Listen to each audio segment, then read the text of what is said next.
Crank 'em up.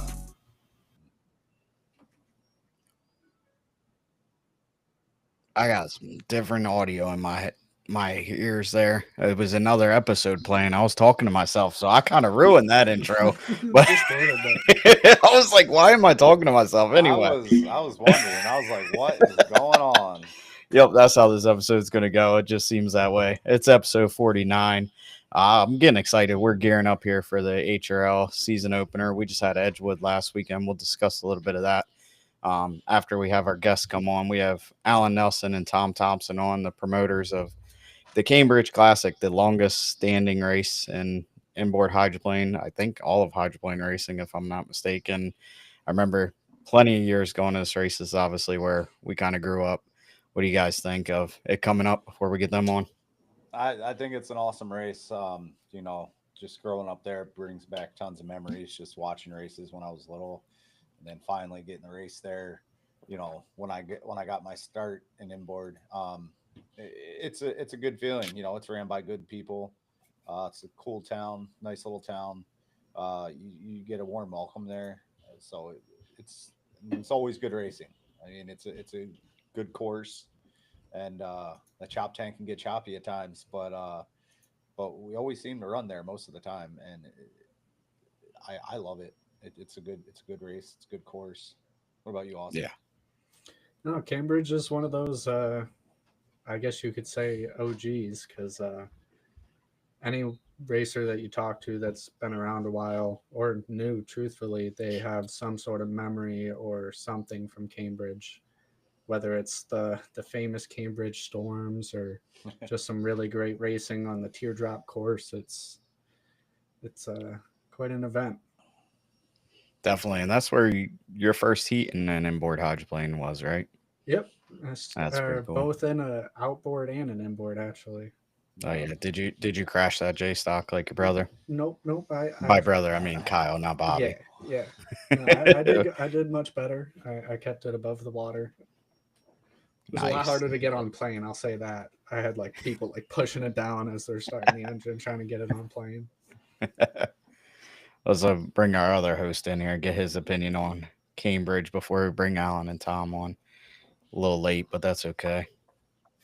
There he is. What's he got, a steering wheel in front of him? Look at this guy. All right, Kyle, we were just discussing Cambridge before we bring Alan and Tom on. What's your fast thoughts on the Cambridge race? HRL, APBA, whichever one, the Cambridge area. Cambridge's awesome. I would imagine Cambridge is probably the first race I ever went to, unless it was Waterford being your guys' home race. And I've been there, I'm going to guess, well over 20 times. So outside of Valleyfield and some of the bigger races, Cambridge is always going to be my favorite. Yeah.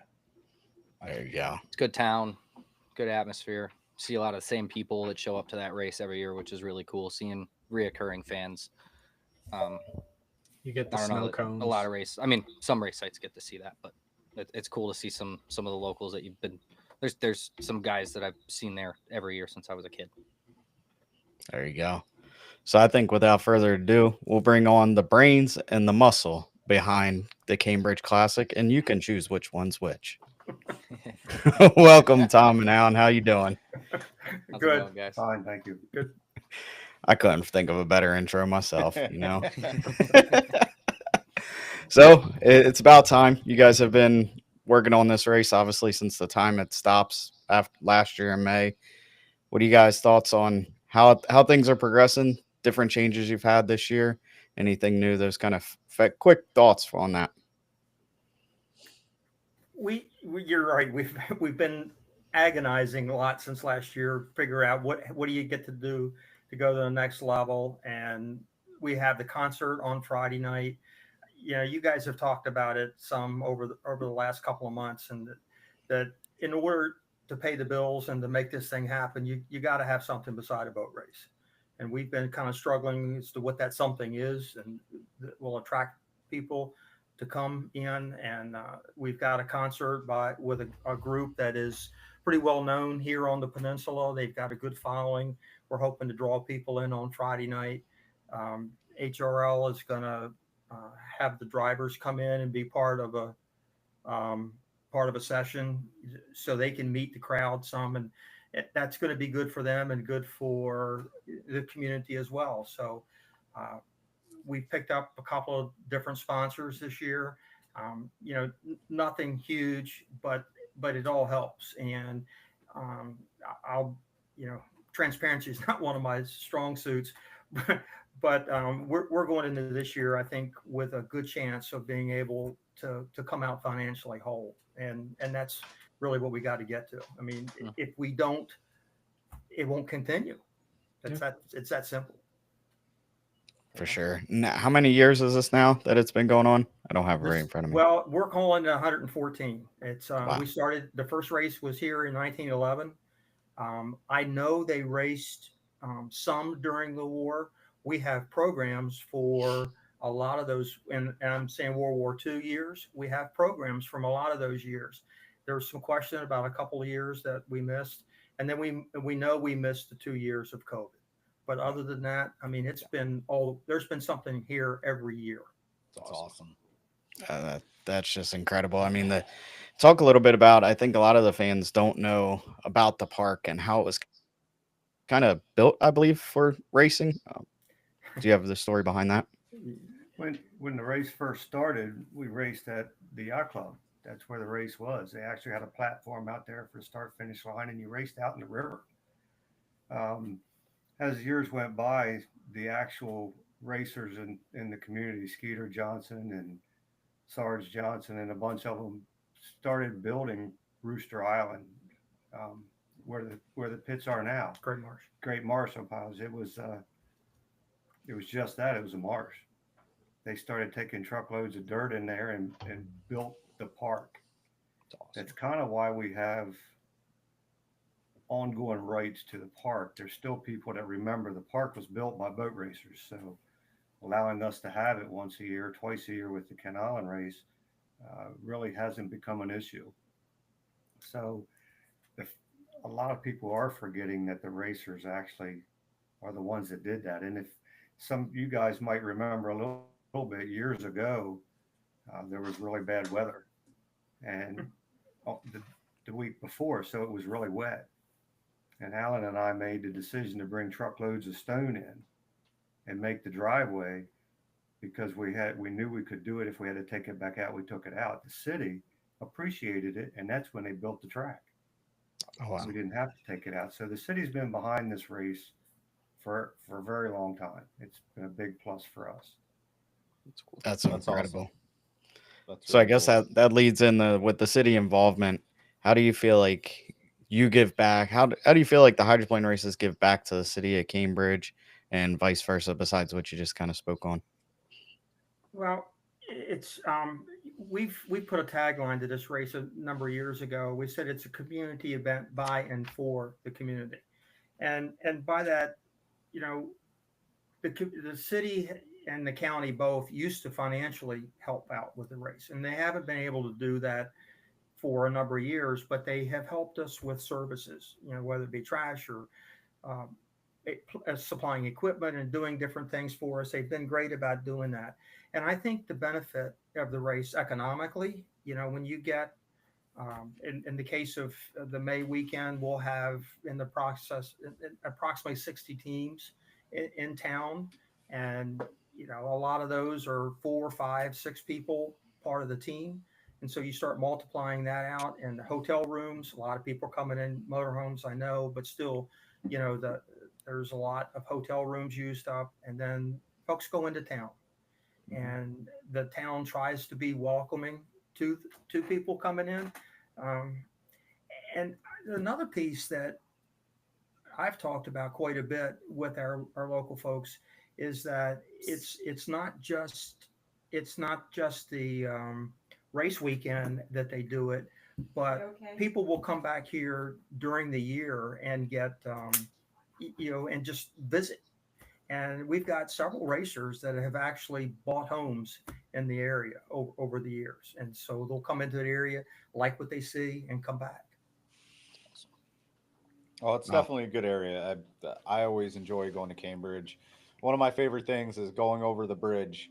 And, when I was little, I did it. I still do it. And I look over and I'm like trying to see who's in the pits by the time I get there. And I don't know. It was, yeah, I just got tons of memories there. It is one of top two of my favorite races. I mean, Kent Island and Cambridge by far.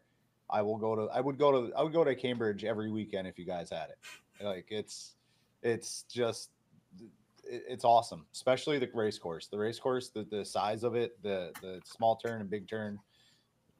I don't think you have a faster turn than turn two in Cambridge. Turn two in Cambridge, for some reason, you just haul ass through there, and it's a blast. Well, a while back, we went through a transition, and Robert Bromwell. Most of you guys aren't old enough to have been around when Robert was here, but Robert was the Commodore that led the club through a lot of our early growth, and we kind of got to a point when Robert stepped down and Tom came on board as Commodore and said we got to do some things different. And one of the things that was always put out there was this was going to be a racers race. It made it for the boat racers to come to Cambridge. It was the course. Tom had helped lead the um, efforts to change the course around. We had a couple of different uh, measured courses, approved courses, and adjusted those to what we have today. And it's Tom did that, and it's a racer helping direct it. But the mindset of the club has always been we want to have good racers come to Cambridge. If you get a good show, then the spectators will follow it. I agree. Absolutely. Exactly. Another, So over the years, obviously the club has had some faces come and go. How have you guys faced those challenges of different people coming and going in the club? Are you gaining new membership that's helping you guys out, or is it kind of dwindling and getting harder on your backs? I became Commodore in 1992. Goddamn, I was born then, I don't bud. know that I need to say much more than that. Um, and the way that works, because people always wonder, Alan and I have never, we don't care about, there is no who's in charge. Alan handles certain things and I handle certain things. And then there's certain things we handle together. And that's just the way it is. You can ask either one of us anything and we can take care of it. Um, as far as getting new people in with the chamber coming in and Bill Christopher, we've got some new faces that's helped out. And that's part of something that Alan and I have talked about for years. If we don't get more people to help other than the 9 or 10 people that are not paid, obviously, but full time help, we just can't keep going because we're obviously not getting any younger. And you hear the same thing, all the racers from the past, you know, they'll come out and see the race, but they're just not going to come help. Yeah. I'm optimistic. We want this thing to continue, and physically, I'm the old fart. Um, uh, I can't run across the pits like I used to, and so we need some, but even more important, we need new ideas.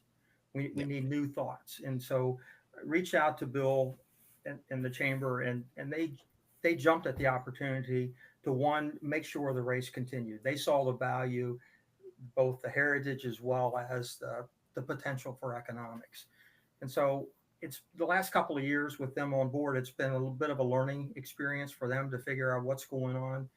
Tom and I have told them, look, we're here for you to help out on the boat race side, but we're looking to you to help us on the other side to figure out what do we add to this so that it becomes financially stable.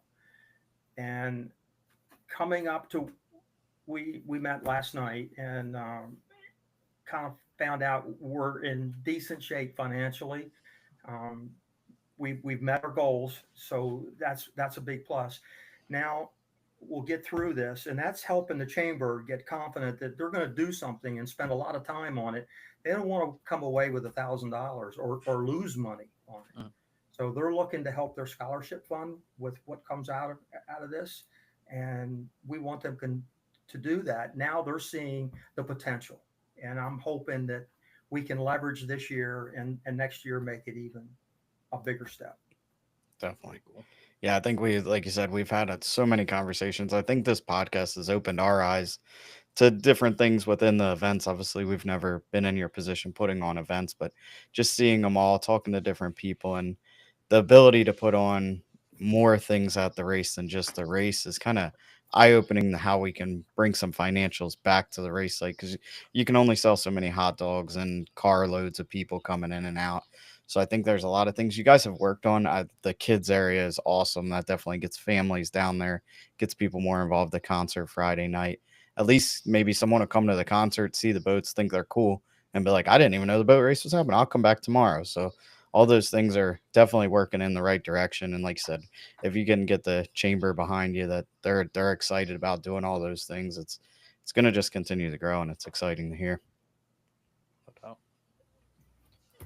The one thing that I got to tell you, I'm not a yeah, it's already noted. I'm the old guy, and so a lot of the technology is not something I've embraced. Although I spent a career in the technology industry, but once I retired, it was kind of like I'd done enough of that.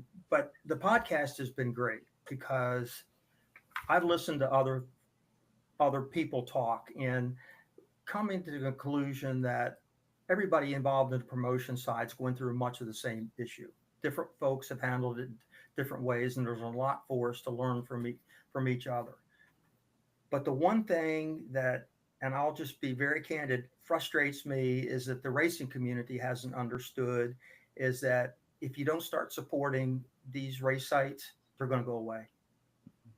Last weekend, 33 boats. Yeah. Come on. Exactly. Yep. It's embarrassing. I like to blame that on, I mean, we have boats out there. There's boats everywhere. I like to blame that on people who are strictly region racers. Agreed. The West Coast, yeah, I know they're not going to come out here, but we have Region 6, we have Region 3, we have Region 2. Well, I think they kind of mixed up Region 2 and 3 together now. I think 2 and 3. If the Midwest and East Coast can band together and go to all these races, we would have a great turnout at every single event. But you have people, I know some people are limited with their budget and then their vacation time, but then there's people who can go to any race they want, but they just like to race in their region. I mean, and I'm not calling out Region 6. It goes for all regions. There's region racers in every region, and I wish they would get out of that mentality. We have an idea that we're going to start pushing on the podcast to try to get people to break away from that. We might even talk about that later. I'm not sure. But if we could have a great show, they just need to break out of that mentality that they just want to race in their region. I'd do away with regions if all possible. Exactly. And maybe that would up the participation from more teams at every race. I think what people have to realize is look at the races, and Bobby, you and Brandon definitely can remember, even though you were young, you lost Essex because it stopped one year and you never got it back. Yep. We did the same thing with the race in Raleigh. 1 year stopped, they tried to get it back, couldn't get it back. Yep. There's so many races, especially in our area, that we'll stop this year. And that's one thing we're worried about. You stop 1 year and the people that don't want you to have the race become much stronger. Yeah. And those races have tried to come back and not been able to come back. Nope. And we don't want to be one of those. I totally agree. Yeah. I think once you lose that momentum, it's hard to get going again, hard to get traction, Very, to bring very things hard. back. Just like in Waterford here, Waterford and Detroit, it's like perfect examples. the Yeah. Waterford, it was a great race, except they didn't have it 1 year because of some issues. and then it's been nearly impossible to try to bring it back. I mean, Yeah. they're still trying to bring it back, but how many years ago? We're going on 8 years ago, I believe, or something like that since we've had Almost it. a decade. So It yeah, might even be. Took you know, decade or 20. if Yeah. if we get participation at all these races, just the East Coast boats band together and do it in all the classes, these races would do good. They would make a little bit more money and try to be financially stable for the following year and put on a good show. And that's what you need. You can't produce a half-ass show and expect spectators to be happy and come back the next day or the next year. So In addition to that, Bobby, it's also going to introduce the sport to people that aren't there, and very likely bring you new racers. Somebody's going to say, "This is cool. How do I do this?" yep, Yeah, exactly. it's a twofold problem. You got to get people down to watch them, but we don't. It's not like we got it's not soccer or basketball or football. There's not a million kids around the world that are trying to play Yeah. the sport. You I mean, gotta get them coming in so we can keep putting boats on the water. to get more racers, I think APBA needs to step it up and try to do some promotion on trying to get people to the driving school. Like, so APBA tries to need to set up, but like a big poster board or something that they send to all the race sites to set up for the driving school to promote the driving school that's in May. But I mean, if you never see any advertisement besides on the internet about the driving school. You don't. I mean, so people at the race sites who go to the races, the spectators, and like it, they have no clue on how to get involved. And Those couple guys that do get to promote it too. I mean, they do a damn good job. But Yeah. it's basically a group of 3, maybe Yeah. 4 people that are trying to spread that all around and the try country. to be a fan to grab someone during a race day to ask them how to get involved. I mean, race teams are running around 100 miles an hour trying to get their boat running, fix this, fix that, or do radios for their driver. And it's just hard to reach fans and try to get them to get engaged with them and show them how to get involved. So I think some race sites need to try to I'm not calling you guys out. I'm just saying some race sites need to try to figure out how to deliver the message to the fans on how to get involved, and so we can try to get more participants. So Yeah, I think that transitions into when you guys decided to go to HRL instead of the APBA race. I'm sure you were met with a lot of resistance, probably some back talk, things like that. What really was the driving force to make that decision? Was it the guaranteed boat count? Was it that they came in with their own crew, could run the pits, do all that stuff, and put on the event, and you guys could just do the pre-work, or what was the main thing? I mean, the main thing was the show, the boat count. We actually, I mean, there's so much heritage here, and a lot of our sponsors. I mean, and I got to throw this out there because I think it's part of our heritage. Cambridge has the most world champion, national champion, world record setting, and Hall of Champion drivers of any other town there is in the world. So we're Yeah. we're proud of that. And when those few what we consider big sponsors said, "Look, the show's not even there. We're going to quit doing this." yeah, And that's when Alan and I said, "We got to do something." Yeah. And then with the guaranteed show that HRL was bringing, because that's what your spectators want, that's what your sponsors want, even if they don't really, even if they're doing it because of the guys that have been racing forever that they know, and girls. Um, that's that's what it was. It was the show. I mean, the organization that HRL has and bringing the people certainly helps, but the show is what did it. One of the things that I am extremely proud of our race is not only the people Tom mentioned, the legends that have come before us, but the things that we've accomplished on around the race, race management issues. The Region 4 rescue team was born in Cambridge.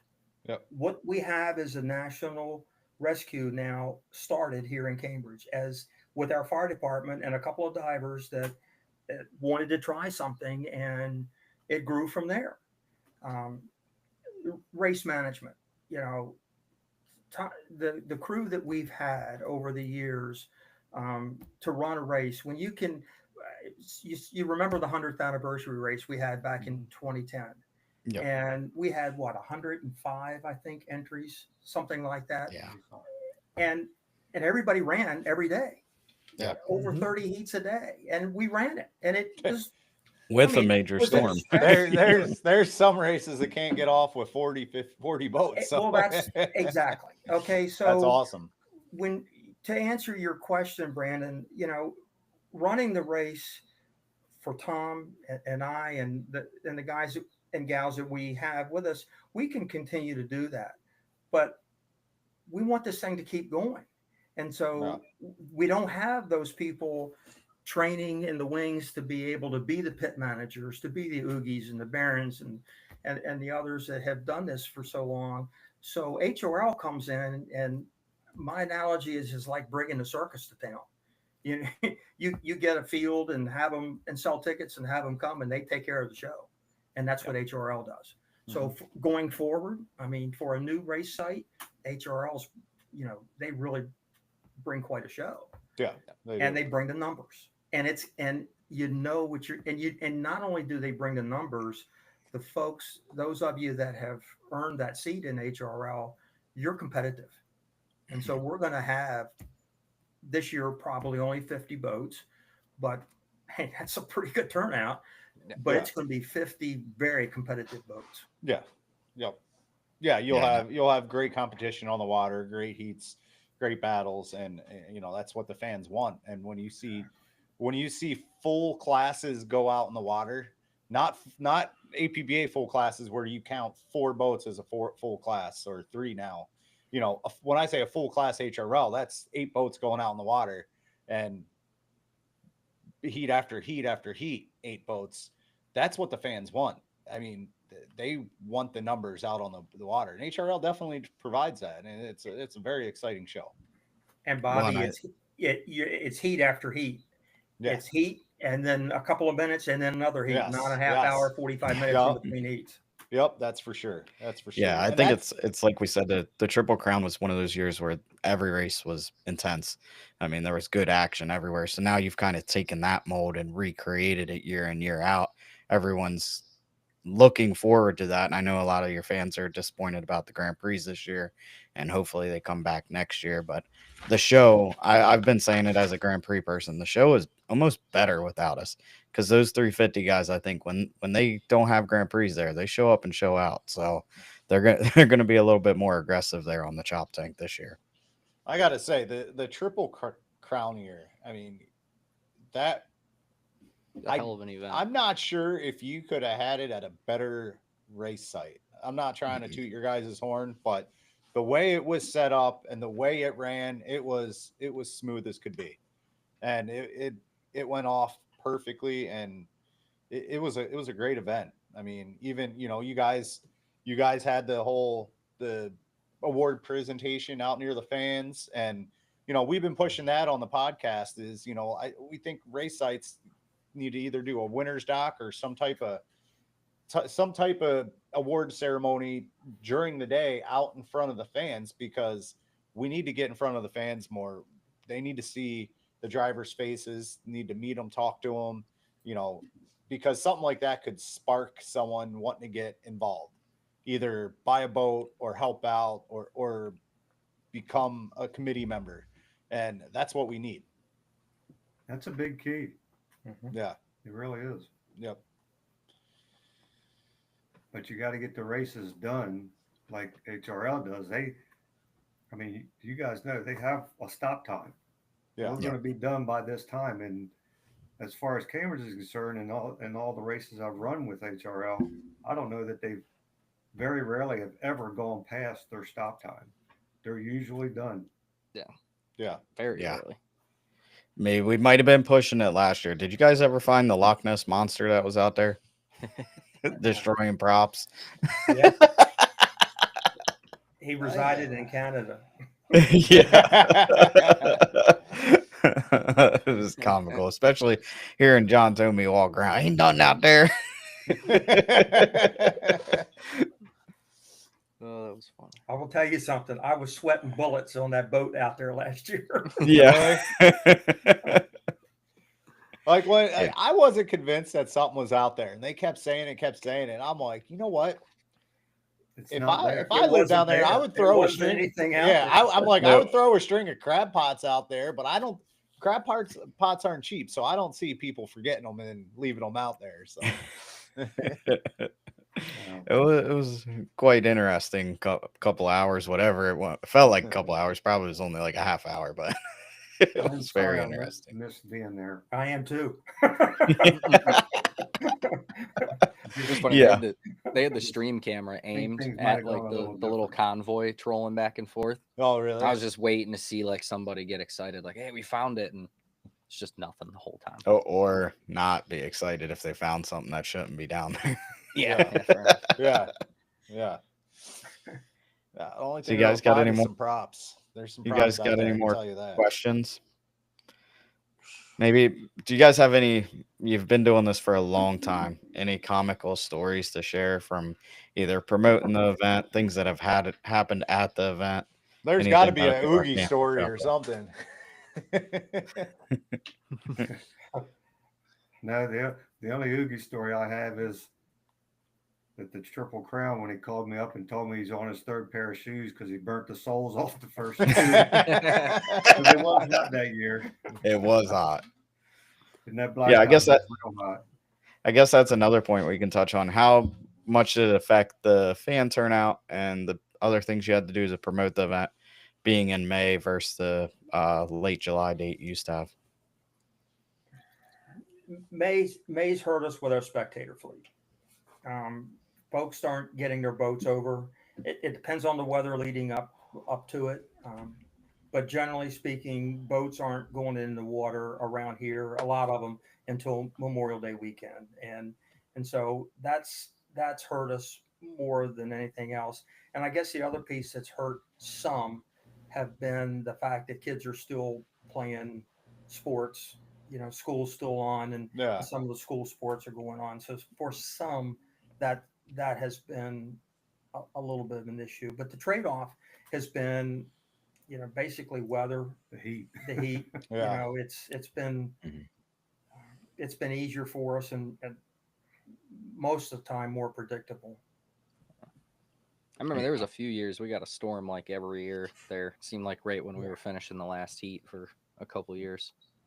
Oh yeah. Every year there was a Porta John that blew over. Yeah. Portage John blew over a tent went through a box trailer. Was it the Triple Crown year where it ended with a bang, like right after the GP? Yes. Yeah. Yeah, the Yes. GPs were stuck in the That's when water. we left 3 GPs in the water, Yeah. That little and Anne Marie was having a fit trawler went over. because she told me I had to get them out of the water.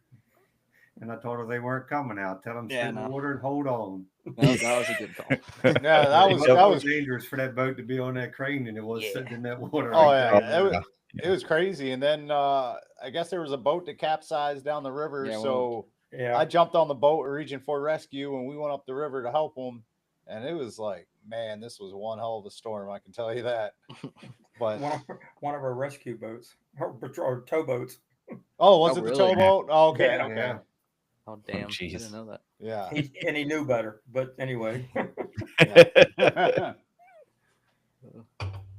So Wasn't the no, only boat over that weekend. I just Couldn't want to say I appreciate you guys putting on that race. I think it's definitely a racer favorite event, and you guys do it year after year, and it's greatly appreciated because I couldn't imagine a year of boat racing without Cambridge. So hats off to you guys for keep doing it, and thank you. Yeah, definitely. thanks a lot. Yeah. It's been I've been going to that race my whole life and been racing the last couple of years. It's been one of my favorite race courses to race, even though I've only done it a couple times. So looking forward to getting back out there next weekend. But from a spectator's point of view, it's one of my favorite races. Being in the pits, it's cool. The fans and the crews and teams are all so close to each other there. And I think interaction's almost a given. And I think that's something that the sport really needs. And hopefully we can keep finding ways to capitalize on it. Actually, I think Cambridge was my first race after I was born. I would be shocked if it wasn't mine. Yeah, I was there like a week or two later, and then Brandon had to beat me to a race 3 days after he was born. Or was it 2? Yeah, one. One. At least that's the story I'm told, whether it lied or not. I Don't remember that, huh? No. That's And yeah, overachieving. your mom texted me that Poppy took his driver's test at Cambridge too. So Okay. Yeah. yeah, the So heritage goes back. Like I said, it's been there for racers, by racers. It's going to continue that way. I think we'll get to 150 at some point, and it'd be pretty cool to do another Triple Crown or something. Maybe 125 here. That's coming up a little sooner. Do another I Triple was gonna Crown. say I agree. some of us might not see the 150. yeah, you gotta Yeah, I'll do send it another too far out. do another Triple Crown. That was an amazing weekend. Nobody else has done that in the U.S. Really? No. That's No. awesome. Time. That is awesome. It's It pretty was We gotta do that one again. it was definitely a When we were done, I spectacular think we weekend. realized why. No doubt there. I think back, one of the most rewarding moments for me, I think of all this time we've gone through it, goes back quite a number of years ago. And like I said, when Tom took over, we kind of talked around and said, we got to find a way to do something a little bit different than what we've been doing. Conversation was held 30 years ago, like it is today. And we said, we got to find a way to take this race to the next level. And at that point, Decatur had been the Eastern Divisional Championships forever. It just was automatic. And the way it was back then is you went to the APBA meeting and the IRC, and they came up for the bids, and everybody gave them a bid for whatever they were going to do for an event they were going after. And Tom and I got together and we said, we're going to make this right. And we went in with a PowerPoint presentation. And Decatur came in and they said, okay, Eastern Divisionals, who's interested? And somebody from Decatur stood up. We'll do the same thing we've always done. And then they said, Cambridge, understand you have a presentation. And we said, yeah, but we need a couple minutes to set our AV equipment up. And it was like, huh? What? and when it was all over with, you could heard a pin drop in the room. And Tom and I went back and sat down and heard somebody said, there's no way in hell they cannot give Cambridge the Eastern Divisionals. And they did. Wow. And that was the first year we did the divisionals on Friday and Saturday. And we had the awards banquet, a formal awards banquet over at Governor's Hall at Sail Winds Park, and recognized all the winners then. Because up to that point, most of the time when you won the Eastern or Nationals, Summer Nationals, whatever it was, everybody was gone home before they finally announced who had won it. Yeah. And we said, that's wrong. You need to have this. And Mike Weber was I think he was the inboard chair then. He was the inboard chair, and we invited Mike to come up to the mic and say something. And Mike comes up to the microphone, and the first thing he says is, Cambridge has changed forever how a race course, our divisional race will be measured. And we kind of looked at each other and it's like, ha, we did it. Yeah. And it was kind of cool because, I mean, it was a big deal. Yeah. Right. Awesome. Yeah, and I think that's one of the biggest things that some race sites have got away from is all of us getting together. And it's one of those things that I'm pushing towards HRL. I feel like HRL races, everyone goes their separate ways. Yeah, we struggled with that. Yeah, having the crab feast you guys had for years, and obviously May's a tough date to be able to do that. But it just got everyone together, tell lies, tell stories, those kind of things. And yeah, the awards banquet was awesome. Get people up there. You don't have to wait till the inboard banquet in January to see this. You get to have the excitement, talk a little bit about your family, your team, all that stuff. It was really cool what you guys were doing then. That's why we try to keep it going. Absolutely. We appreciate it. And energy. Yeah, well, we're trying to come up with new ones. So it seems like every week, if we can get organized and get these ideas on paper or something instead of just on this podcast, we'll be all right. We'll start making some PowerPoints here shortly. We appreciate if that's you guys worked hard on this podcast and done a great job with it. So thank you. And I appreciate it. Thank you. With that. And it's given results. So yeah, you're on the right path. We appreciate it. It's folks like you that make us do it. I mean, all the blood, sweat, and tears you've put in this sport to do what you do for the races, being at the races as a racer, those kind of things. It's kind of the path we are forced to follow now and try to take it to the next level. The podcast is easy. This is easy to do. You guys do Yeah, the we hard are. part. Yep. So, you know, the least we can do is try to promote the sport, get the good word out there, and try to get people involved. You know, because this day and age, you need content on the internet. You need people to get them engaged on the internet. That's what this is trying to do. So hopefully it works. Hopefully it works so your guys' hard work can pay off when we have more people show up or more people get involved in the sport. Well, that's why I say what you guys do are so important, because if you don't do what you do and we don't do what we do, it's all going to die. Yeah. Yeah. I mean, it takes all of that, especially now. You know, the old days of there was, I don't know, 200 racers around. So getting 60 boats at a race just because it was the weekend and everybody did it are gone. It takes the work that you do along with the work that we do to make it happen. So When my dad was racing back at the end of World War II, so in the late 40s, early 50s, I've heard stories of them getting a caravan to go to a race somewhere, leaving Cambridge. There will be 20 boats in the caravan that would leave Oh, Cambridge wow. That's awesome. That's awesome. That's real cool. and go. So I know the coolest we've seen is like you go across the border and you know you might find a couple pulled over getting inspected at the same time. Shoot, I don't know. We better knock on wood. We might have quite the convoy this year, actually. There, I knocked on wood for you. Yeah. We'll see how everything goes with that this year. But yeah, I think we've hit on everything we wanted to hit on. Asking you guys, do you guys have any closing thoughts before we let you go for the night? it's up to you. you know, I would love to have the GPs back here. It's a hell of a show, no question about it. But I think, you know, there was a lot of criticism about us not having them and that the show would deteriorate. Locally, I don't think that's going to be a problem. Sure, there's a few folks who are going to miss them. But as several of you pointed out already, the 350s, the 2.5s, and people here love the skiffs.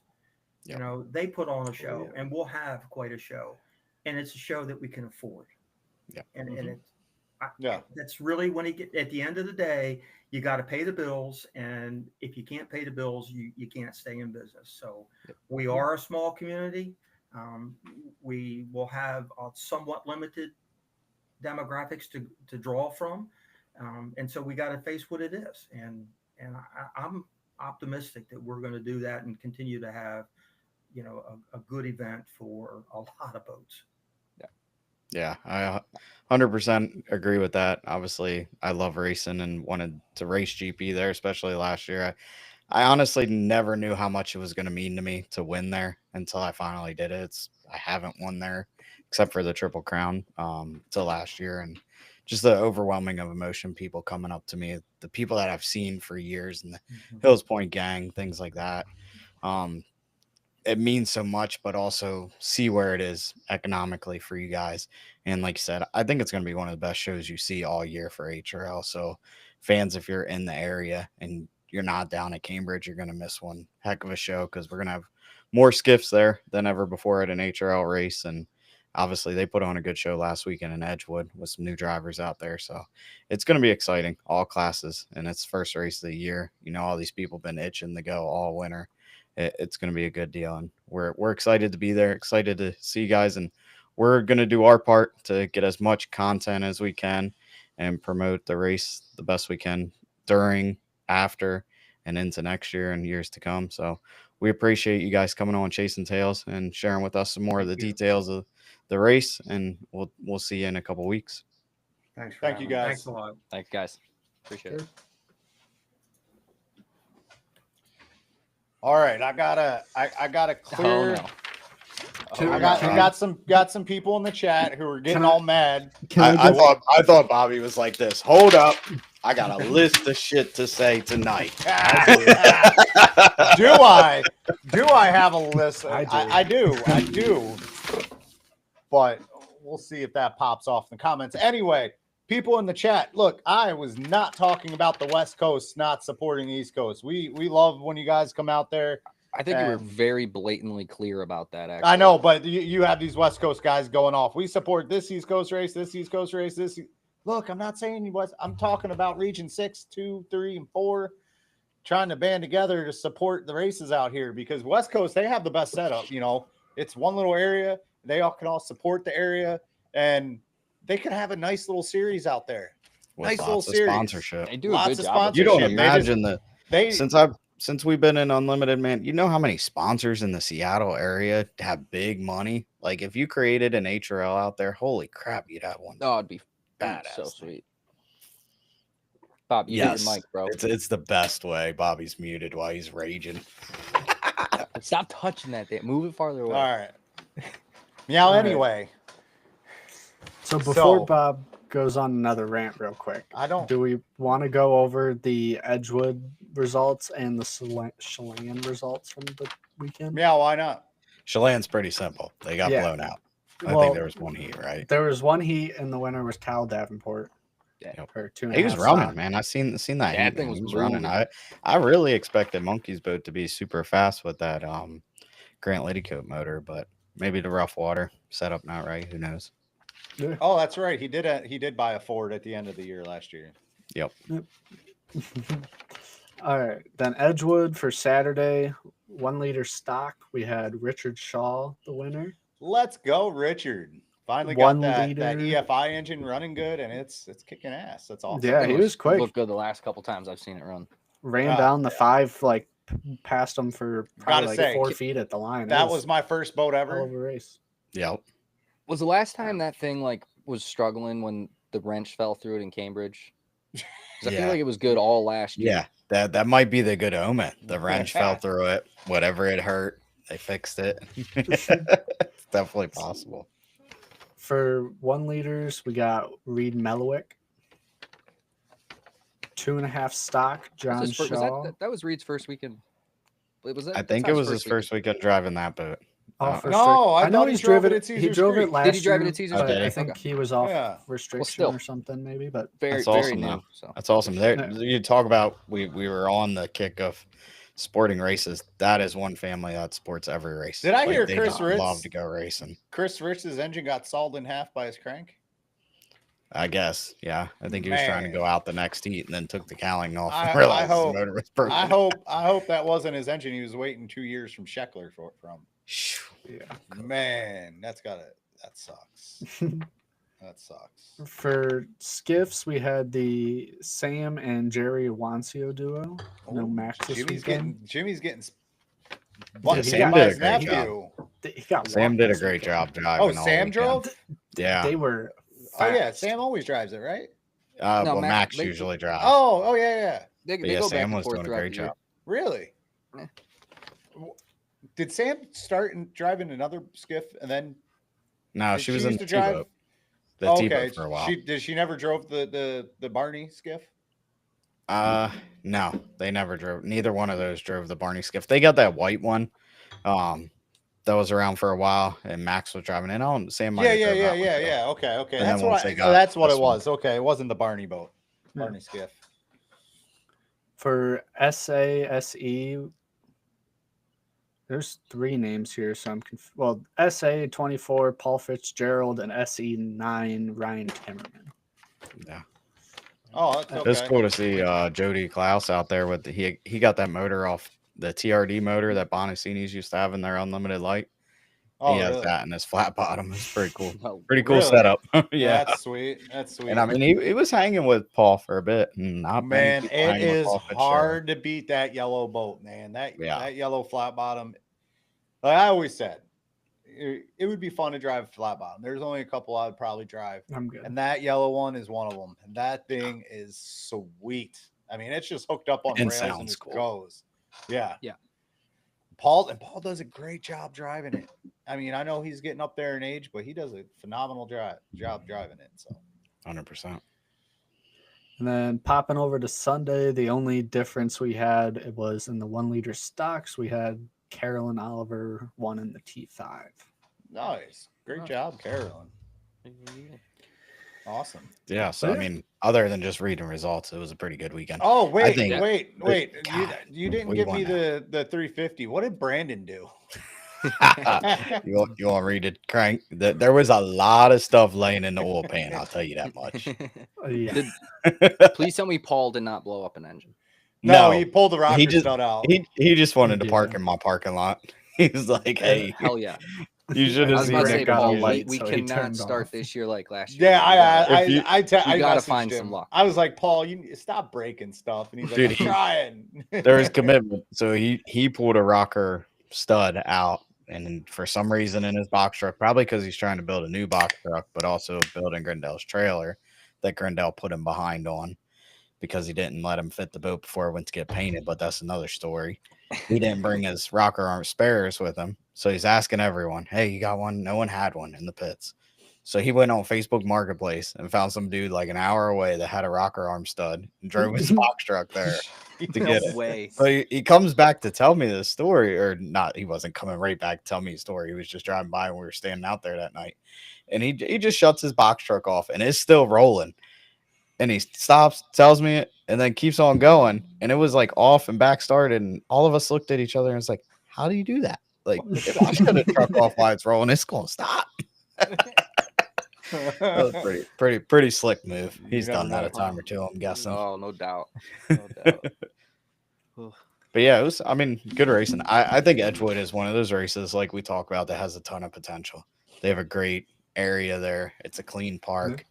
Bring in some vendors, some little keychain sales, those kind of things that bring, I mean, there's so many like Main Street. They shut Main Street down in towns and they have all these vendors and you go walk through and there's like They hundreds do of there? people. No. No, they don't. But I'm Oh. saying like here, I've been the one in Middletown where like they just put a bunch of vendors. It could be like the HVAC companies, all these companies that just they put a tent up and they're just trying to get engaged with the community. Like that kind of stuff. I think it'll draw people, and then they're like, "Hey, there's a boat race here. Like, let's Yeah. stay and watch." Yep. So I think there's a lot of potential. I know there was a lot of county issues, like bureaucratic stuff, but I think this coming year, if we can build upon it and maybe get a faster crane driver, we'll be okay.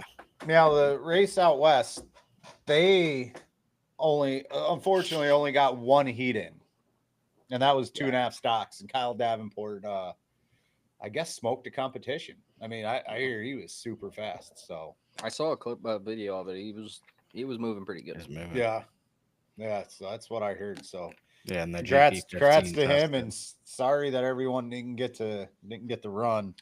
Yeah.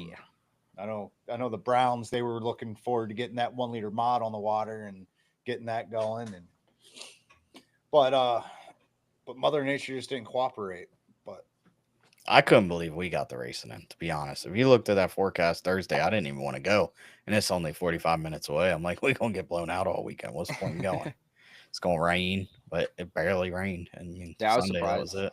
I checked out the weather too because I was on that trip and I was just trying to see what was going on, see if there was a decent chance it'd rain because everybody was busy. And I was like, I don't think I'm gonna have to worry about this, to be honest. But Right. about 20 I was minutes later, got a text from mom, hey, but they're running. I was pretty Yeah. bummed. I went out and got those batteries for the fan and everything, and then didn't even need it. Didn't even get Yeah. to use them. Dang. But you forgot to take batteries. Yes. how many Just like- batteries? just like now that. Just like Double Dave A said we batteries. would. All the things you could have remembered or could have forgotten, you forgot. I remembered double A everything goddamn else. Batteries. Yeah. Well, it's okay. I You mean, got we some were going to sitting put, we downstairs planned on to the floor, dude. we planned to use a real camera and a laptop. I had the internet and everything figured out, and then forgot to get the right cord. So Yeah, how we had many to get back boats- to the cell phone live stream. How many boats showed up at Edgewood? 33. Yeah. Fair amount of skiffs. I mean, the skiffs were pretty cool. It was funny Yeah. to watch our buddies Dallas and Brendan out there battling it out, and their brother-in-laws and their sisters are on shore. Just I've never heard so many babes on the radio. Courtney's on the radio. She's like, "Good job, babe. All right, babe. Do this, babe." I was like, "Hey, you can stop with the babe." He's probably trying to talk. Shut up. He said he's turning the cardo down because it's like a scroll on the side of his head. But the best Shut one up. about that is Corey's riding with him. And I guess Courtney was like, "Hey, I love you." And he's like, "Hey, there's 2 people in this boat. You're going to have to give me some love too." I know. Shout out to Juanita Pedersen too this weekend, getting second place overall, I believe. Yeah, Wow. she Pretty did cool. good. Yeah, the I- Is that final. the- dude. Yeah, that's It's awesome. like Is she that the found light- second gear in the final on Sunday. Is that the light I blue was boat? kind of like Uh, blue No, it's and that blue, was yellow, blue. black. It's dark blue, yellow, black, and I I'll think have to go maybe back and orange. look. 7-7-1. She had me a little shocked on Sunday. The Number qualifying heat, they were talking even about it, how she doesn't really get into the mix with the front runners as much, kind of just enjoys driving, and then she about wired the starting lane too. Yeah, in the middle. Yeah, I'm like, oh my god, she's sending it. yep. That's It was, awesome. and That that was gave a her the sh- confidence because I think Yeah. then after that she ran real good in that final. Oh yeah, she was running I think good. I think like this, what we're seeing from the skiff class is so good for APBA this year. Like obviously Yeah. HRLs, they're gonna get their skiffs, they're gonna get everything, but like skiffs are so enjoyable to watch. Like obviously the hydros are awesome, and with the hydros, like you get that, the faster they go, the more enjoyable they are watched. But I'll agree with it, but that's the reality. That's what people like to see. Yeah. The skiffs are like such a twist on that, and you get 10 of them out on the water, and you're gonna have a battle going on in multiple places on the course, pretty much guaranteed. Now, Yeah, if I buy a Texas Tri-Haul, will they let me run with the skiffs? They I should. think you should be should. able to. You should be They able should. to. We'll Hey, so put you're that about- rule. you're- We'll you put here with that that rule Tri-Haul, proposal dude? in. What? Yeah. Luckily he's Scary okay. Jerry. Yeah, he flipped and got trapped in it, Yeah. That's but crazy. he's okay. They revived him, rescued Dude. him, did what they should do. I mean, that's No, that's incredible. scary. I but yeah. saw a post that sounds like he's like that. It sounded like not fully out of it, but kind of like miraculous recovery type Yeah, situation, which is yeah, he was sweet. under for like 4 minutes. No Am I air in right? those I boats. was told that dude was 86 years old. Yeah, That's electric.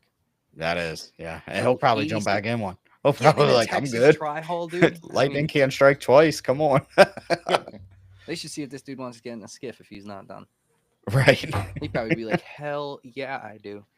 Well, yeah, Jen and Jamie, they're like, dude, do they not have, like, they should have them air bottles on your leg? I said, yeah, me and Mason said that too. And then we went upside down twice. Bad luck. Could you even strap anything to Mason's little leg? I mean, they're like little beanstalks, man. Probably not. And if you told him to hold it, he'd just drop it like he did my camera. Man. Or my timer. Did you ever answer that question? The first time he had the timer in his hand though, and the one in Yeah. Tonawanda, he came up and the timer was still in his hand. I'm like, you could have dropped that. Like, Hey, your Uncle Dave wants to know when you're going to answer that Madison driver question about Mason. oh, that one's coming. That one's coming soon. Did he just comment on this too? No, he mentioned he said something No. last night. He's like, I was like, is he he never gonna- watches is he this gonna- shit, man. Is he gonna? I'm Y'all gonna just gotta slide watch it in out. there somehow. That was Dave's like one of two Facebook comments a year. Yeah. Yeah. He Yup. just throws them in just randomly. They usually have to do it, Mason. Poor Mason. yeah, they man. do. That's Oh, crazy. damn. He's still mad because I made that terminology up for him, a Masonism. Masonism. When something's not going wrong on the boat, it's a Masonism. All right, are we going to get anything serious? Well, you got burning desires here, I guess. I mean, I think we should start now. We start now before national meeting comes up, and we don't get anyone too butthurt about rule proposals. Oh, like we did last year. Wow, that All right, so hear me out. I was touching on the subject a little bit earlier. All these racers want to be region racers, blah blah blah. They want to win region high points. Why don't we just split the country down the middle? You got your West Coast, you got your East Coast. So yours, Just got Facebook open. and then you create a series. You create your series on the East Coast, you create your series on the West Coast. Maybe we can come up with something where you have a national Like- race in the We middle talked about of the it. country, Decatur. like Decatur, At the moment, Decatur. Decatur's the place. the place. And I don't know how you would do it, because that would either A, you would have to make Decatur move to the last race of the year, or B, no, we'd have to figure out how to do it. But I I think think you just- you need to cut the country down the middle, because who can travel who you probably have more people participate for a championship if they can travel only 15 hours around their house to go for a championship versus 48 hours across the country. I know it's not 48 hours. I'm just saying it might be like 32, but across the country for one weekend of points and then travel back to go race another one. I mean, this country is way too wide to have a national For where our sport- championship for where our sport is. Yeah, there you go. We don't get paid for this. We don't get paid for this. We don't make money. And it's not to take anything away from the people that do travel across the country. No, like, no, props, not at props all. to you Not guys. at all. I think the point is like when you have, and you know, maybe the East Coast struggles with this a little more than the West Coast, but when you have races that have such a decent portion of people, you know, within what I would consider a reasonable traveling distance, and obviously that's a relative term, but you know, if you put more on the line for them, hey, you know, let's call it 8 races on the East Coast. There's probably a couple more right now, but let's call it 8. You know, these 8 races count towards your points. You're going to be more incentivized when, you know, 4 races into the year, you look at your points and instead of sitting in 10th, 12th, something, you know, anywhere in a cross country, a 2.5 stock, you got what, like damn near 25 boats. Yeah. Instead, you're sitting in what, 3rd, 4th, 2nd, 1st, you know, worst case scenario, let's say you had a bad weekend, you're in 8th, like you're still in it. I mean, we've seen that shit in HRL where somebody has a bad weekend and you know, maybe it's 350 class might be a little different, but like guys have bad weekends. The next thing you know, they're right back in the mix. Now, let me look at it this way. Not hating on the West Coast, not trying to favoritism on the East Coast. Take all your races on the West Coast, drop a pin in the middle of it. Add up all the hours it takes to get to those. How long does it take you to get to each race? I bet you it's under 5-6 hours. Take all your East Coast races, drop a pin in the middle. You're going to be 10 hours 9 to a lot of plus. races, 9, 8, 10 hours to a lot of races. I think the West Coast, the one you get in the West Coast, San Diego's quite a Yeah, problem, but they other only have 1 liter mods. that's Only 1 true. liter I mean, mods. So on the East Coast, you have to utilize more vacation days just to go to the East Coast races, let alone if you want to go for a championship and have to travel all the way out west for a title event to get those extra bonus points race, which they need to go away with is bonus points races. They need to make all races equal. I don't care. It's stupid. It's to attract more boats. Well, what about this race or that race? They're all races. I just don't think it's succeeded in doing No. I think it did You back still- in the day. Maybe I back mean, in the day, You, but you now- think about where we've come from. You used to have, like they were saying, the Easterns were always at Decatur, and I think prior to that, a lot of times it was Raleigh. You used to have to go to the Easterns to qualify to go to the Nationals. Yeah. So like we've come downhill a little bit to where we got to bring the prestige back, and I don't think it's. I think it's the event. Like Decatur's doing a really good job. I think they're one of the primo here on the East Coast or center of the country right now in making the whole event something people want to come. I don't think any of the guys that, besides maybe a couple, traveled to Decatur last year because of points. And if we did the splitting of the coast, I think they would still travel to there because of the event.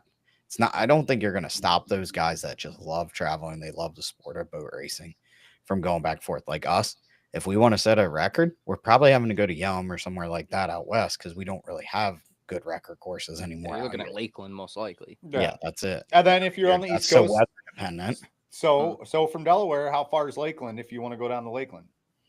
16 hours. 16 hours.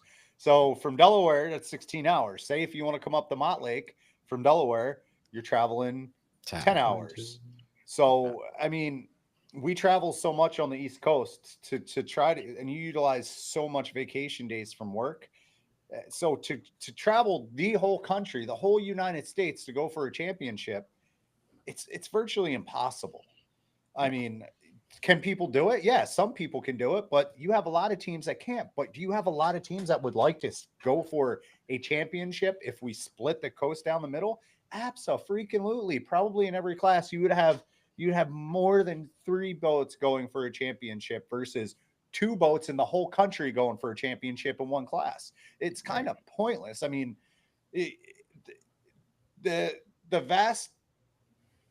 how big our country is, it kind of, watered down going for a championship because most of the boats know they can't do it. They can't, it's not feasible for them to travel across the country. They don't have enough vacation days.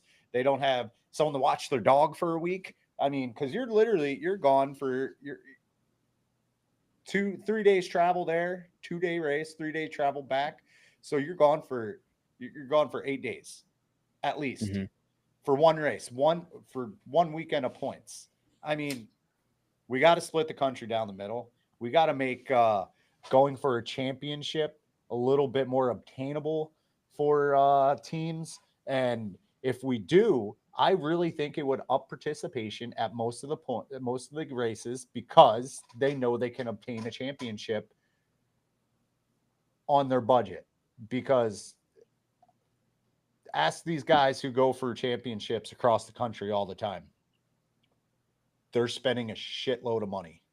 Right. I mean, well, I think go ahead. I think on the promotion side too, like obviously what we're learning here is that we can make it a bigger deal. Yeah, you're chasing US high points. I mean, but right now, unless you know like how the points work, oh, well, I can drop this race. Like it's so hard to figure out. Where if you just drew it down the east and it's like, hey, you go to the most races, you win the most races, you win the high points. Like it's easy to follow. Fans can understand it. The points can be on the website quickly. Like they're up to date. They're not like gonna drop a race and then all of a sudden third goes to first. Things like that. It just makes it more exciting. I mean, like we touched on for the West Coast, like you have all them races. You have basically an HRL where everyone goes to the same event.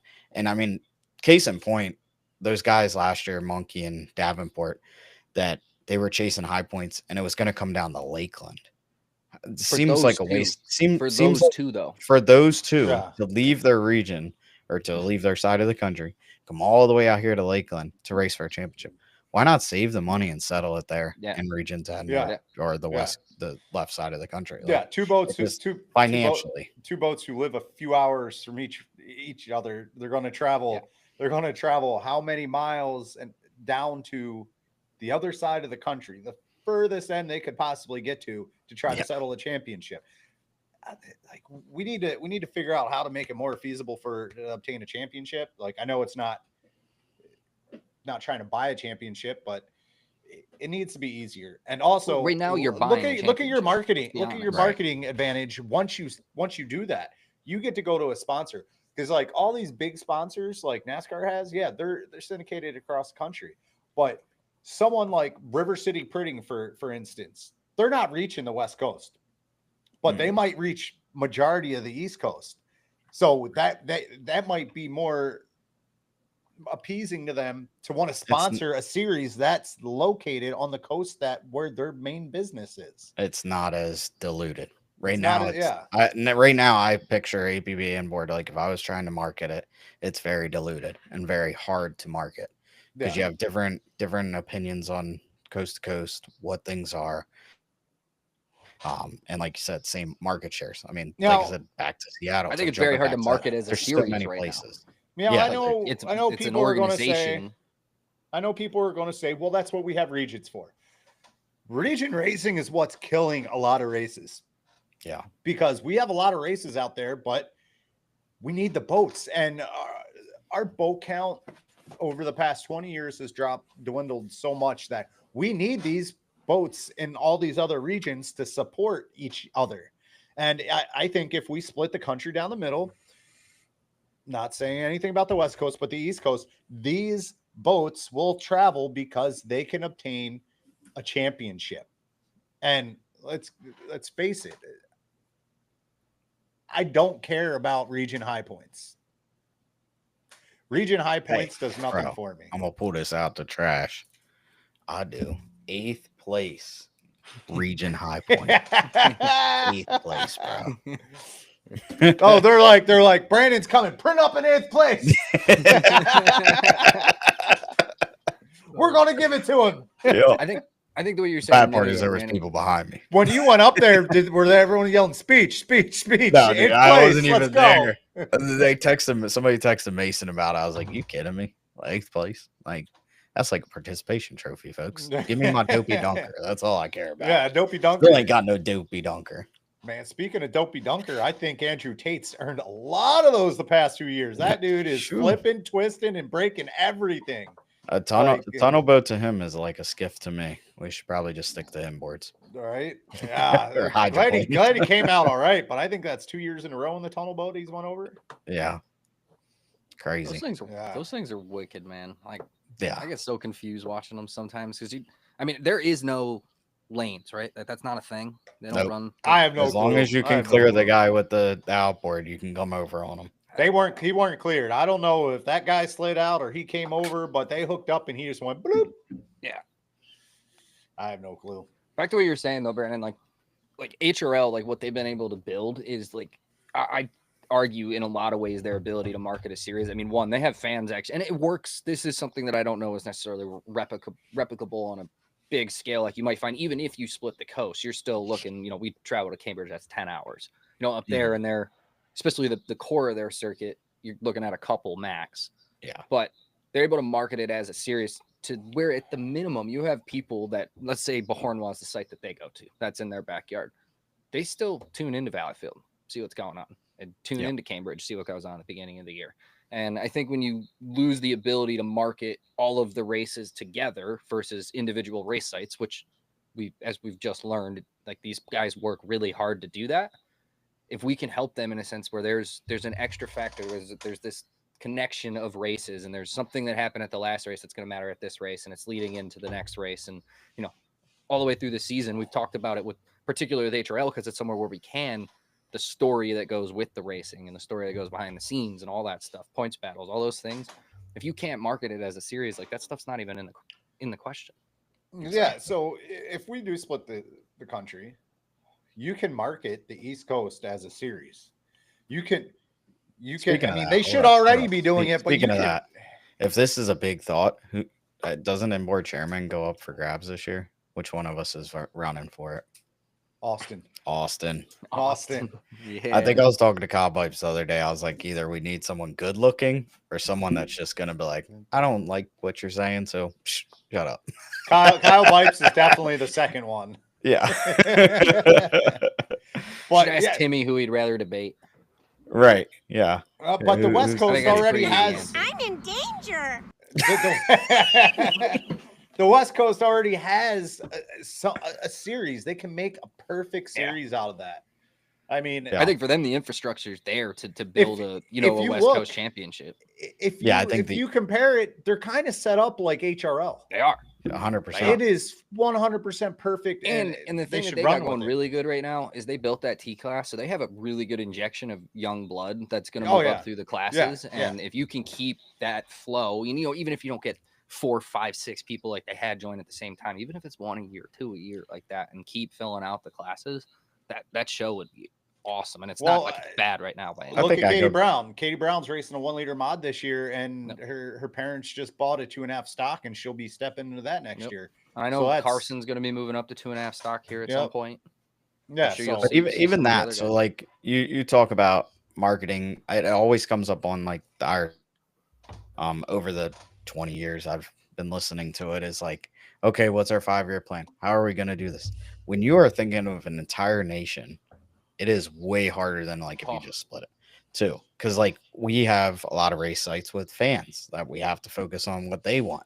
So like starting procedure, all those like dramatic things that get argued on for hours that really just waste people's time instead of focusing on the important things to grow the sport could be kind of done away. Because then their side's going to do one thing, our side's, and it's not like we're going away from each other. We're just trying to improve upon what we already have. And I mean, it's a no-brainer to me at this point. There's a lot of series to do it. You have K&N in NASCAR. You have the Supercross stuff that do the 250 East, 250 West. Like, until there's big money infused in the inboard racing, I think it's a no-brainer. Yeah, I think it's got to be split. I think you got to consolidate to where you can do what's in front of you very right versus continuously trying to just do enough with this big,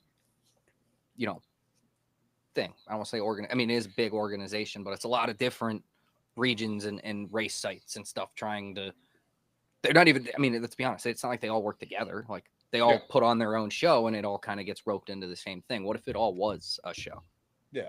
Even if it's two different shows. APBA kind of set it up years ago. How many years you been racing, Brandon? I'm gonna be 20 next year, so I'm at 19, I think. 19. So 19 years ago they set it up when they decided let's split to have a East Coast rookie and a West Coast rookie. Yeah. Might as well. You guys said it, so let's split it down the freaking middle. So Yep. yeah, We can all do still it. get together at the APBA inboard banquet. Like, it'd be cool. You have the East and Coast, my the thing West too Coast, be a is bigger party. Like, good if time. Decatur, I think Decatur would benefit so much from that, because I think if you make that, because I think you still have summer nationals. I think instead of Decatur being Eastern Divisionals, that's the summer nationals. It'd be and the it's U.S. a winner. Nationals. Yeah, a U.S. national, a winner And take then you all. can run. You do You what? like the outboards do. I don't know how the outboards work, but I really think this is not. Sorry to cut you off, but I think this is how they do it, because they have different colors and stuff like that on their boats on the numbers.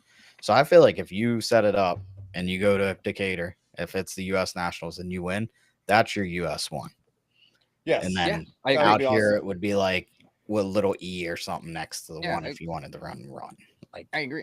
And you It'd can be cool. come up with any sort of other emblem to put on a boat to champion. And That when you bring bonus points into play, you make the U.S. make it the Nationals only Only bonus one. points race Yeah. is the one and make US it worth national traveling. race. Like Yes. double points. I would even think you could go beyond that for a summer triple national points. event when you Brandon, have What's the country runoffs split. mean in SCCA? For that one, it's just a championship. Just a Has nothing to do championship? with points. Okay. Well, Yeah, like then, points are already decided by the time you do that. Then I say, have your most central race as your championship race. You win that, you are US 1, East Coast, West Coast, whatever. Yep.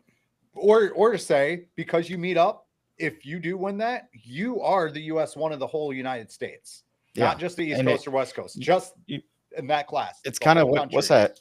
I forget the word of it. What's that trophy that we were talking about with New Zealand and Australia? That if The one EC wins Griffith it, Cup. Yeah, the Griffith Cup. yeah. So it's kind of like that would that. be really like, cool. man, if That a would be West really Coast boat cool. wins it, I'm gonna go there to Decatur the following year because I want to bring that thing That back would to be the cool. East Coast. Like, Yeah. you're kind of just the storylines you can bring around it. Well, The dude, there's always marketability been this to like it. conception of an East Coast West Coast rivalry, but how often do we actually race against each other?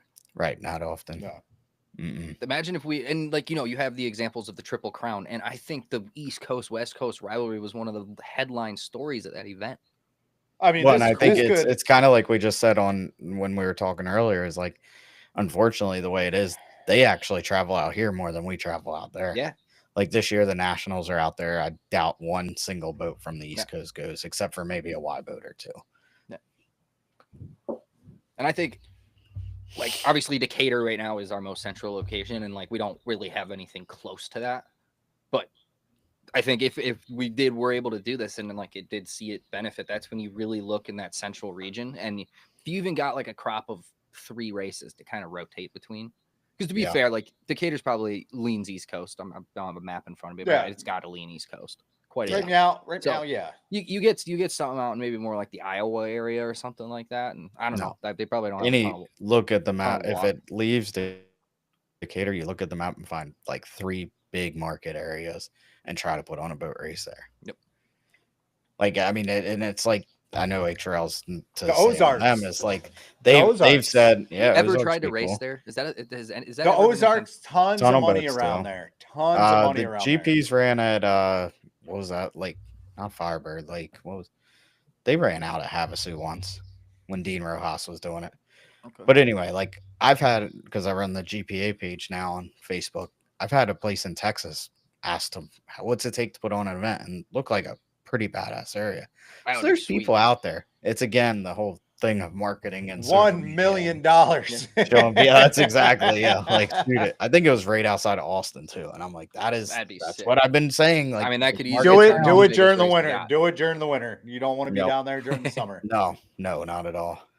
Even That would be October, it's sweet if we supposed just to had be like a random 80. winter race.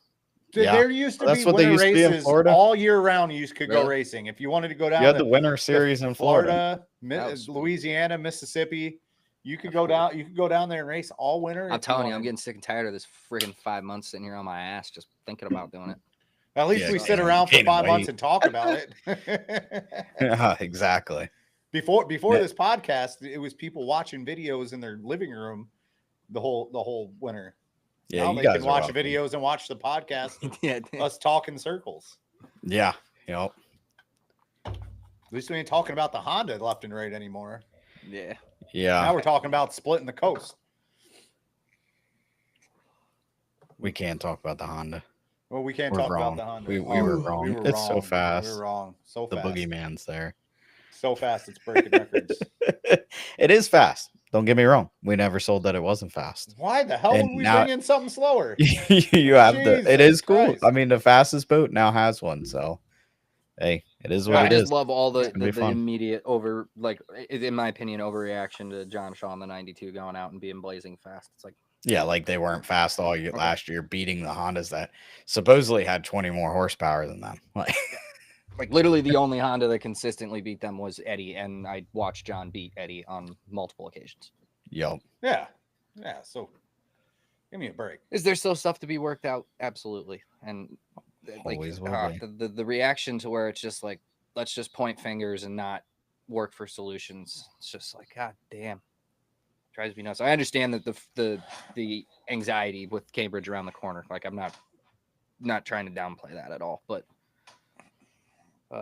Eric April will figure it out. No worries.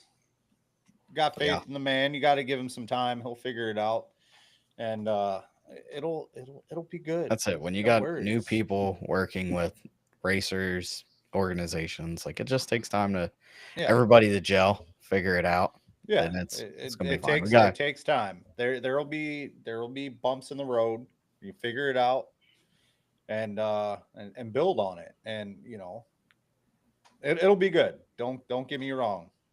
The Hondas are going to be fast, and if you get your ass kicked, just remind yourself, where did you place last year? Were you winning last year? Were you losing last year? I will say this. Were you just finishing for that fourth? Are same- you still same finishing exact fourth? position. Yep. Yeah. Yep, and on that point, and this is not to take a dig at Grant Hearn by any means, but where the boats finished this weekend is where those boats have finished racing against each other repeatedly. Except Matt For- Sontag.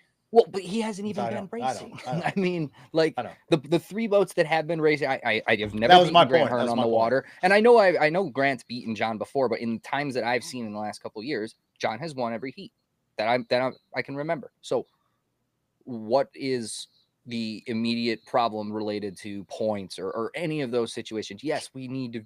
There's work to be done to get this thing dialed in, but to act like the freaking world is burning down right out of the bat is just insane. Yeah. The one thing I want to Did talk you about, not and- expect for it, though? everyone? I totally expected it. Oh, my Good, bad, indifferent. We were going to be bashed. Oh, it's okay. It's okay. We got broad shoulders. We're going to carry you with us. Dragging it. So here's freaking my out thing, and this I hope more than anything this just sparks some debate amongst people.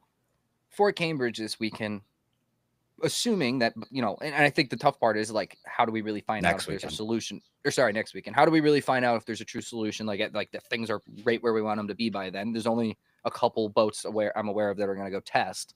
And I believe limited someone opportunity. just commented that Tremblay was testing today. or Tremblay's something. testing, and I believe the 104 is going to test, so that's awesome. And if I'm not mistaken, the 500's testing at some point this week.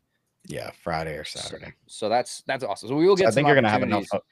You're gonna have enough of a sample size. I think everything they've done since they've been in boats, since Dan went testing the first time, and now every change has been getting it back to where it was last year, air fuel wise, and then obviously with the closed loop system working and stuff like that. So I think as of racers, of course you want it. Hey man, I want this right now. So we all get antsy.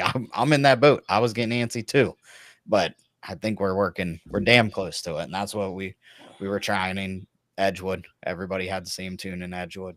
So you had 4 boats trying to figure out what was going on. And obviously 2 of them were identical. One, us, was different. And then the 92 was a little bit leaner, but it's all things now we got data to look at and say, all right, what's going on?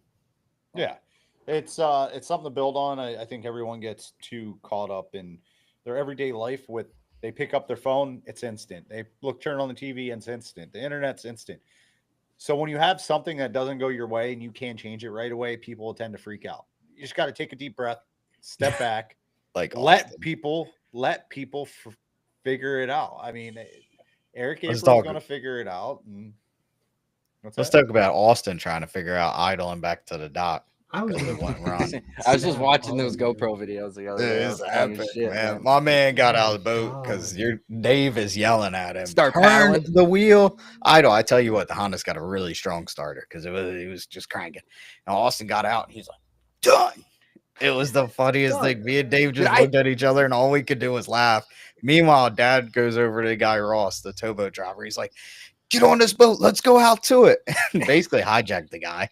Took him out to Austin. He's yelling at Austin, get back in the boat. I'll get it running. Just on the boat doing whatever I saw he's that. doing. I didn't hear that, but I saw a clip on the GoPro of Uncle G jumping off the boat back onto the towboat. Yeah, And I'm like, and- damn it, he did it again. Well, he had to yell at Ross because Ross is just kind of like cruising around. He's like, get that boat back over here. He's like, okay. Ross, I talked to him later that night. He's like, dude, I was about to give him the keys, man. I felt like I was getting hijacked. To be fair, if he said no, Uncle G might have taken the keys. Yeah, So- I think so. Pretty much. I mean, Austin was about 3 feet. If he could have got that thing turned around, I was going to swan dive and swim out there. Thank God he didn't get it turned around because that water would have been cold. So tomorrow, the H773, the 306, 37, 666 are testing in Valleyfield. Man, might as well just have a mini race there. Jesus. Yeah, damn. That's Tremblay. like, Two and a half that's like, stops, that's like, 2500's going too. So They said Tremblay is not going to Cambridge. Which Cambridge, Tremblay? There's a lot of Tremblay. Yeah, they need to be more specific about Specify. that. You say Tremblay. Are we talking about the cranes? Miguel. Are we talking about the Samuel, Tremblay cranes? I was speaking of the Tremblay cranes. If they could come to Edgewood, Maryland, or any race that we only have one crane, that's the only way we're going to make it work because them dudes are the best in the business. They'd be picking things and dropping them all day long. Well, not literally dropping them. Oh. well, in Brockville. Okay, so Almost, Sam- Paul Barber In a almost good took way. care of that. Sam Tremblay's boat's not coming. The damn. F113. Oh, okay. Damn. You got a prop Dang, we that can thing was a borrow? rocket ship at the end of the year. Hell Yeah, why dude. wouldn't you come? Got a prop we can borrow? Yeah, send Mr. Pigeon. Yeah, send the prop with the little man. So I think we touched on a good lot of good things. I'm not sure if we have much to talk about. We're going to keep talking about this split in the country next week. I can tell you that it's going to be like the Honda. We're going to shove it down your goddamn throats. Oh, I didn't mean to say that.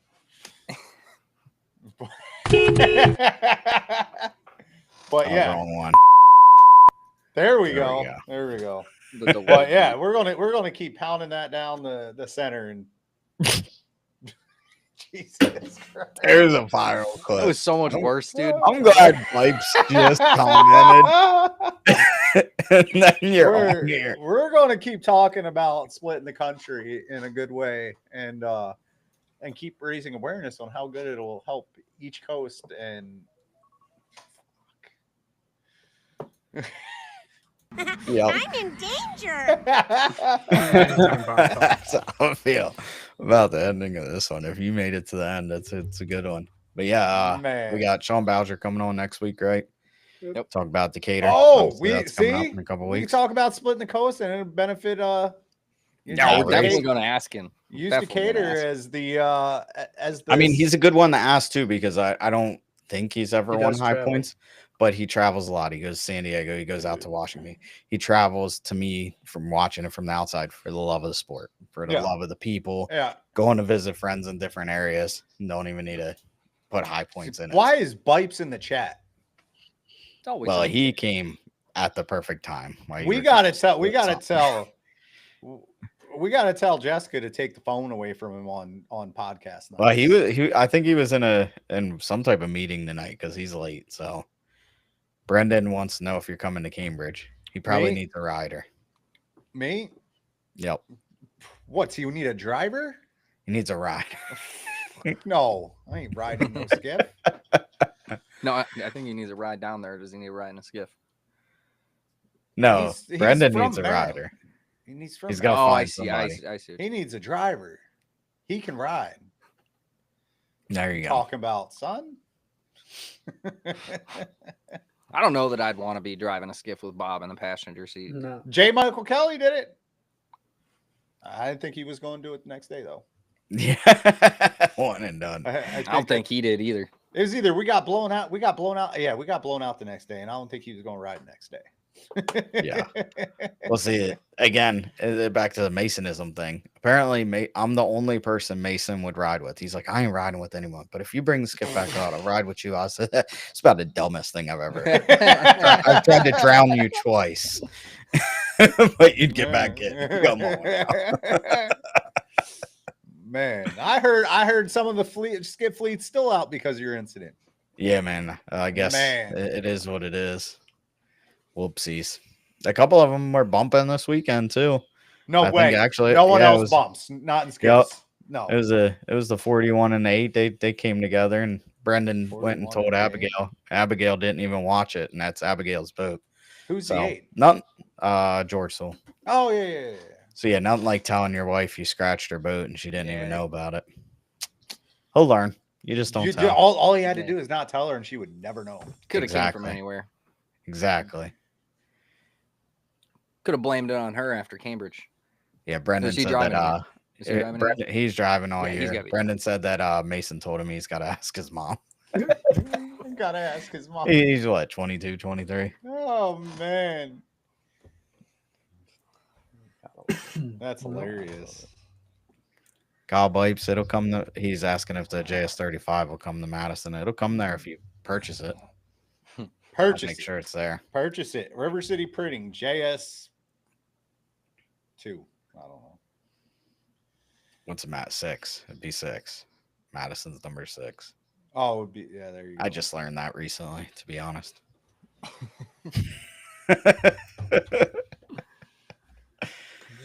Oh, well. Did they have 6 all these years? Was it in the Madison movie? Yes, I think so. Yeah. Have you learned Have you watched Madison movie lately? Have you learned it? No, I got to because apparently I got to reenact the walking. I'm gonna walk from the camper in my driving suit all the way. Are to the you pits. Are you going to hold Bipes in your arms? Yes. Yeah. Okay. Yeah. We do. I'm telling you, if I make the final there, win, You're lose, going to make draw. the final. There's 6 boats. Well, I don't know. Do they run all 6 on the mighty Ohio River? I don't know. I don't know. I mean, not I'll on run. not on that I'll run dangerous as a 2-mile course. trailer if I have to. Not on that I mean- dangerous 2-mile course. Yeah, I mean we ain't getting into that, but I mean, hey, I'll be a trailer's trailer just being that final. When I come in that dock, I'm gonna stand up on the thing like I won the dang thing. I don't care. I've always wanted to stand. I hope on for the no galley. reason you do this. Bite, You do shut this up. walk down to the boat from the motorhome, and people just start following you. Just a big crowd. That'd be epic. It'd Yeah, be so I'm fun. sure they will because them people are partiers. They're there Oh, yeah. early in the morning. Hell yeah! We're Well, hoping to get that's some a type of ground liquor. fire. Yeah, I know how who's- we. Who's Dad's buddy? That Kyle's a dick. Oh yeah. Oh, I don't know. guy. I don't think his that name- his dude. name's That not dude actually starts Kyle. early in the morning. Hell yeah. What's his name? Yeah, we're Wes. Facebook friends now. Wes. Yeah, West, that's it. yeah, Yeah. yeah, West. Brandon, I got a good idea. We can just stage this thing. Just drag a cooler with a sign that says "free beer." Yes. Free beer. You'll have it. Man. And then as soon as they get there, Instant- just tell the first guy pull it off to the side, and then Man, I know the Beeve be watching our show, so he's probably going to be riding that cooler if we put that on there. Instant fans right there. West Yeah, Hackett, he 100. said. West Hackett is 100%. That's what we're he- trying to do. that dude starts drinking in the morning. I guarantee it. That's what we're trying to do. We're trying to get a liquor sponsor so we can go out there and like pour some drinks down people's oh, throats. that'd be fun. That's how boat racing should be right there. Get a good Yeah. old sponsor that enjoys that kind of content. Be a Well, good time. talk to Sean Bowser. He might be able to hook you up. That he was sponsored by that bourbon place for a while. Harrison's Bourbon, I think, or something like Yeah. that. I don't know if I want to be pouring bourbon down people's throats. That might hurt. Oh, I was thinking like more like tequila, Man, yeah, vodka. that burns a Little little. Patron sponsorship. Yeah, something That's like honestly that. the most common liquor sponsorship I've seen thrown around on stuff. Patron race Yeah. cars, Patron. Patron boats, Patron dirt Yeah, bikes. they're huge in the motorsports. The owner Yeah. is big in the, and then his That's good. daughter, Alexis DeJorio, she runs the funny car. Kyle, cue it. We'll do that. Do we want to let Austin end it? Nope. Yo, sign us out, Austin. This He just has hits been end. episode- Yeah, I'm about to. That Might as well. no, they did that the first time they ran their own episode, and they did it Yeah, like it didn't within go up. 5 minutes of the show start. It Didn't went go pretty rough. But happy I'm looking at this because I can see what episode it is. This has been episode 49. It was awesome getting the some of the Cambridge boys on to talk about the race, tell us about some of the plans they have. It's been a huge race in the past and it's only getting bigger. So excited to see what they have coming up for us in 2 weeks. All right, and we'll see you next week with Sean Bowser joining us. Have a nice Meow. night. Thanks for listening. Meow.